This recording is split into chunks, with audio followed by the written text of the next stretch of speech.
Madam Speaker, welcome to CGTN. Thank you. Well, last year, Chinese President Xi Jinping was here delivering speech, while at the same making a state visit to Switzerland. 1 year later, how things are being done between China and Switzerland? Your analysis. Well, first of all, I would like to say that we were very proud to host your president. It was a great honor for Switzerland to have him here and to hear him speak at the Davos Forum. And I think that the relationship between China and Switzerland is very good and is progressing. We have a free trade agreement. We are the only European country with which the People's Republic of China has a free trade agreement, and so we're privileged, and we're really happy about that because China is our most important trading partner in Asia. But on the other hand, Switzerland is trying to find its own footing in the European continent. There are so much changes in the European politics. So how do you, as Switzerland, a neutral country earlier, see your own future? Well, from your perspective, of course. Yes. Well, Switzerland is a trading nation. You know, every second franc we earn is earned abroad. And, of course, the European Union, which we're in the center of, and we're not a member of the European Union, is our most important trading partner, also for geographical reasons, of course, because, of course, it is easy to have cross-border commerce and trade. And so it is very important for Switzerland to have a reliable, stable relationship with the European Union, which is not very easy because we're not a member of the Union. We want to have market access, but we don't, of course, want to follow supranational rules. So it is also important for us to have other trading partners. Switzerland is negotiating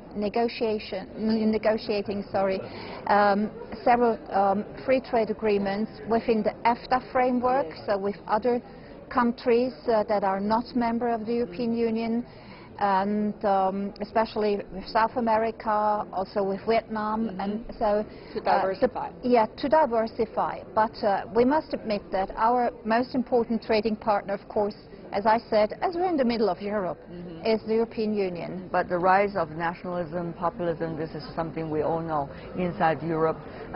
Switzerland used to claim itself to be a neutral country. Yes. But of course, on the immigration issue, everybody has a very strong opinion. How do you see that is likely to shape your politics, including the earlier generation of immigrants to Switzerland, coming maybe from other parts of Europe? How is that likely to shape your future agenda when it comes to politics? Well, we are an aging society. Absolutely. And if we want to have prosperity, and if we want to have an economy that is successful, we of course also need staff from abroad. So qualified people who come to work and work in Switzerland. We have some Chinese also working, of course, in Switzerland. And I think it is the Swiss people welcome other people from abroad who would like to come to our country to work, and also people who adapt to Swiss customs and traditions and accept the rule of law. I think where it becomes complicated is when we have criminals or other people coming to Switzerland. That's a big debate inside Swiss society, of course. Not that much anymore, because the crime rate has fallen. It has always been quite low compared to other countries, because Switzerland is a very safe country. But this is quite a debate. And we have the free movement of workers with the European Union. And there is a debate about getting out of that. But if we get out of that, we risk to lose also the bilateral framework, which is a stable framework with the European Union. And of course, Swiss is a very direct democracy. That everybody just vote for whatever is the issue. That is a very long process, people would say, to solve a problem, but also at the same time maybe the fairest process to solve a problem. How do you see that, particularly at the time when politics is changing dramatically?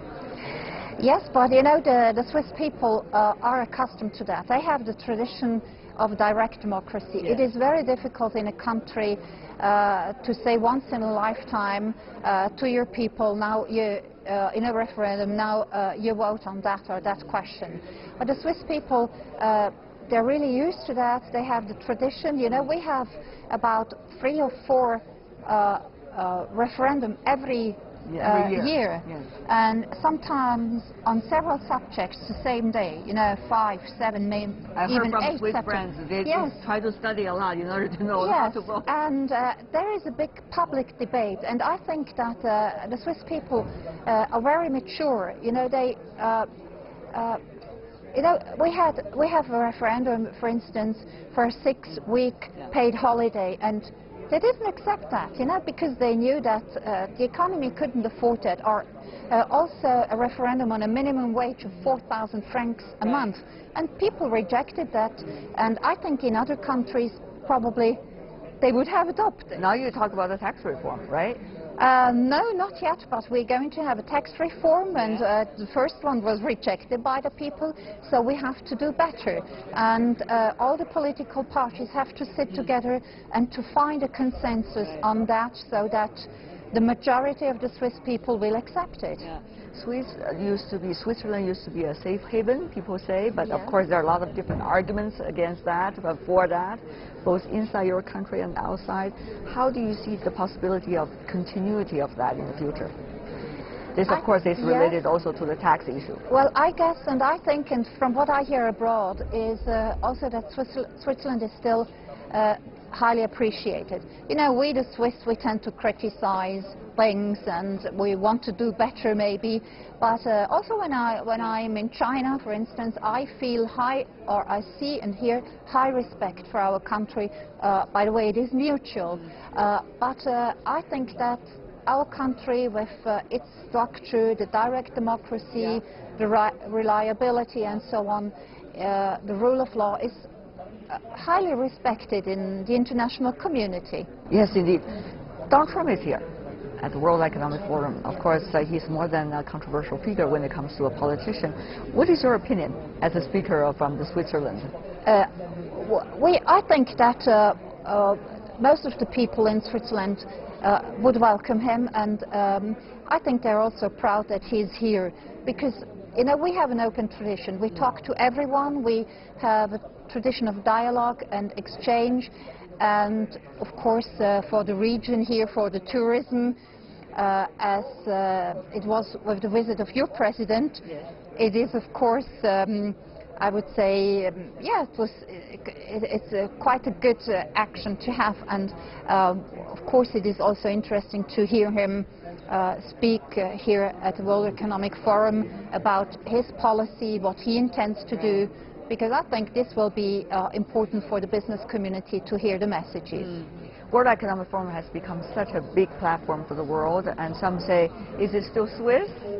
Even though they become an international organization, is it Swiss at all? Well, it is a Swiss organization, but of course it's an international platform, and if you're international, I mean, you have to invite other guests, and you cannot only be among Swiss people. And I think it's a great opportunity. Well, I like to go home and to be a bit more quiet as well again after the forum.